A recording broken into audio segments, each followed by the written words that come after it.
Hello and welcome to another modelling video. This is Alan from the Man at YouTube with another model video. Today, unboxing, building and reviewing the E2046 1/8 scale Kijima Shia from Gunpla Build Fighters Try Island Wars. A Chara C4 exclusive kit from 2018. Circle on the beach, sculptor Sai. Pairing with the Tamiya figure I got a while ago. Done by the same group. Recast and re-released by E2046, making kits available from very obscure events and circles otherwise available to the rest of the world. The ethics of such is another debate. Around 20 parts in a white soft resin with additional water slide decal eyes. The features are very soft with shallow pegs and deep lips around the clothing folds, lots of detail. Also contains a reference photo, manifest of parts count, quality check card, no instructions, all very well individually packed and shipped with no damage. A good hallmark and reputation that the company has. The website, very easy to navigate, has been around for more than a decade with a company with excellent customer service and fairly reliable in buying from. Building garage kits is a different set of skills from scale modelling, but not necessarily hard. A different set of tools is required, like a pin vise, drill, wire, superglue. There are sprue points that you have to remove, trim and sand, which is normal. I forgot to record, but there is a release agent on the parts that require to be washed with water and soap. Parts are best assembled, especially with this kit, having shallow connection points to be drilled and supported with a rod inside. Hobby standard is brass, but I've been using very cheap steel for quite a while now. The order of permanently gluing parts together and masking and painting, or having it separate and gluing it at a later stage, is up to the builder and where your skills are comfortable in the mix of building, painting and seam line filling. I was not 100% happy with the Tamiya, so I relied more on masking with this one.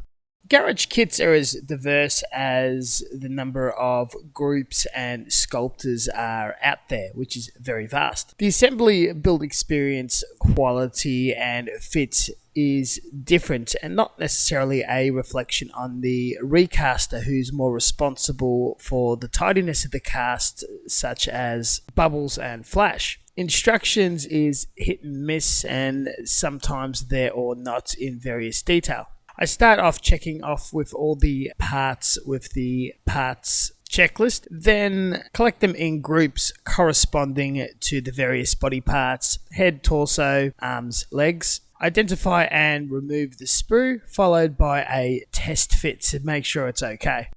Sometimes the parts or mold warp and it doesn't fit necessarily too well. You can use putties or boiled water and bend it into shape. I'm using a mix of epoxy putty to fill a very large gap and Tamiya polyester putty for filling in the seam after gluing together.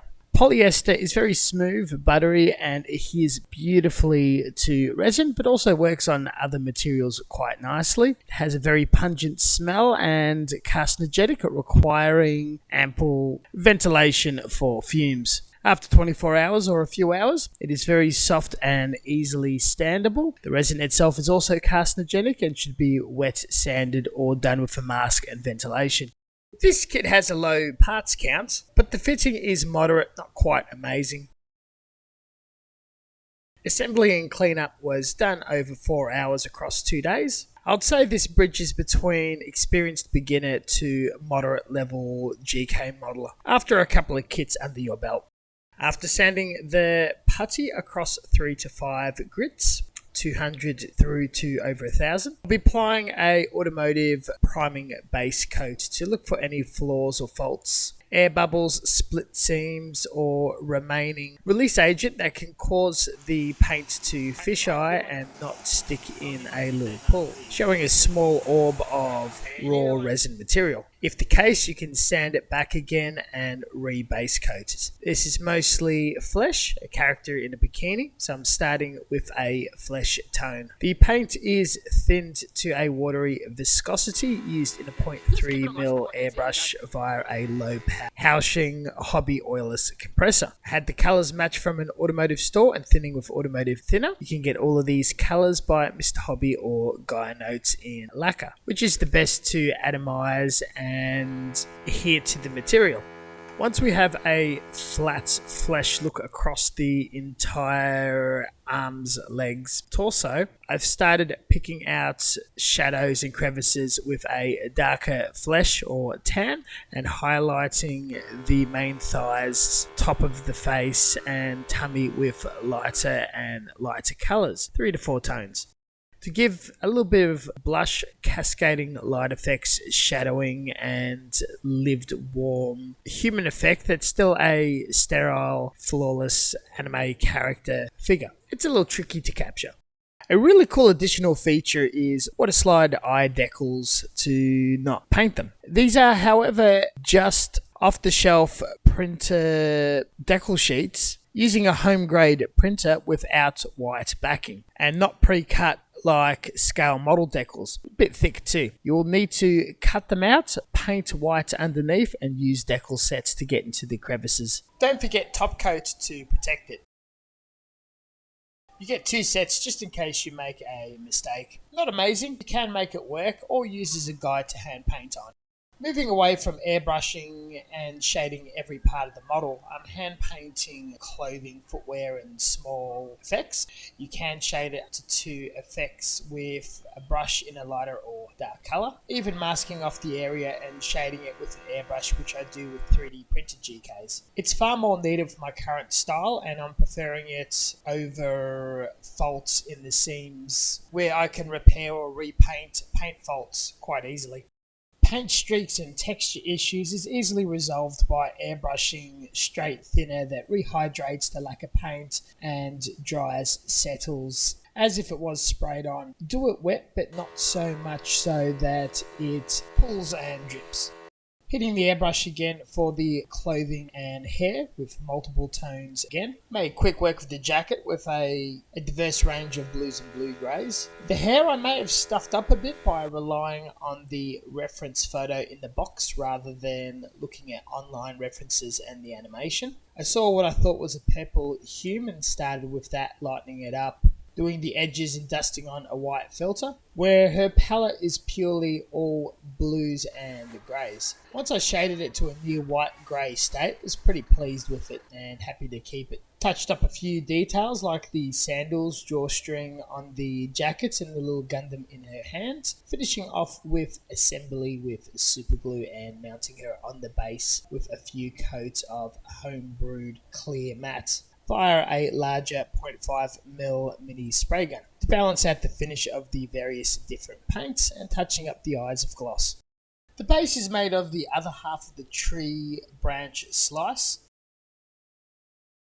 that is used by the 1/8 Tamiya figure. Sprinkled a little sand on just the same with PVA glue, allowing it to dry and painting earthy and sand colours. A pin was pin viced in the foot and base, permanently gluing it down. They were tactically posed together to interact in a natural state, which is the first I've ever done with garage kits.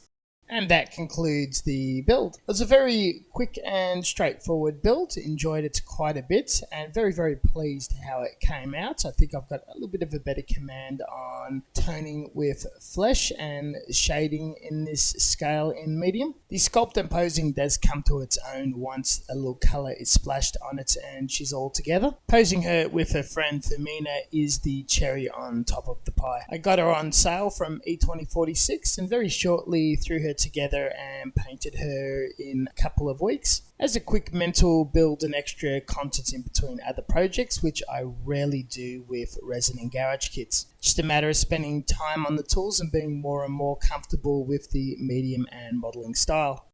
This concludes the video. Everything I've done here is not particularly hard and it is worth having a go. Thank you very much for watching, and as always, until next time, stay tuned for further content. Please consider checking out my description section where I have links to social media where I post work in progresses and finished builds, other bits of media. We attempt to upload here once a week. Happy to answer anything in the form of a question in the description section or my other platforms. I will catch you guys next time. Would much appreciate a comment or a like. Catch you later.